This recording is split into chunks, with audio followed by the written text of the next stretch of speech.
ભાઈ તમે હમણાં જાણતા હશો કે એક નવો વિવાદ આવી ગયો છે, કારણ કે ભાઈ દેવાય જ ખબર છે ભાઈ ટ્રેન્ડિંગમાં રહેતા હોય છે. આમ તો ભાઈ કલાકાર છે, પણ એવું તો કે શું છે કે હીરા ગિરનારની અંદર કે હુમલો કરી નાખ્યો છે, એવા વાયા સમાચાર મળ્યા છે. અને ભાઈ ન્યૂઝની અંદર અત્યારે ટ્રેન્ડિંગમાં ચાલે છે, તમને પણ ખબર હશે. અને ધ્રુવ રાજસિંહ ઉપર કે હુમલો કરી નાખ્યો છે ને ભાઈ લગભગ 15 જણા હતા અને એ હુમલો કરે એ ખૂબ ટ્રેન્ડિંગમાં છે. હવે આની અંદર હવે હકીકત શું છે એ ખબર નથી, અને એમને એવો માર માર્યો છે કે વાત જ પૂછો ના. હવે કોણ હતું ને કોણ નહોતું એ ભાઈ રામ જાણે.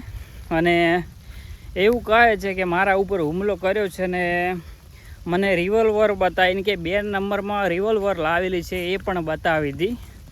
હવે આની અંદર હવે એવું હોય કે હવે શું બન્યું છે ને શું નથી બન્યું એ તો આપણે પણ નહીં જાણતા. અને કારણ કે હવે ગિરનારની અંદર કાંઈક એવું બન્યું હતું, એટલે ભાઈ તમારું શું કહેવું હતું કે અમદાવાદથી ભાઈ ધ્રુવ રાજસિંહ નીકળ્યા હતા અને ત્યાં હુમલો કર્યો હતો, તમારું શું કહેવું છે કોમેન્ટની અંદર જણાવજો અને બીજા લોકો સાથે શેર કરી નાખજો.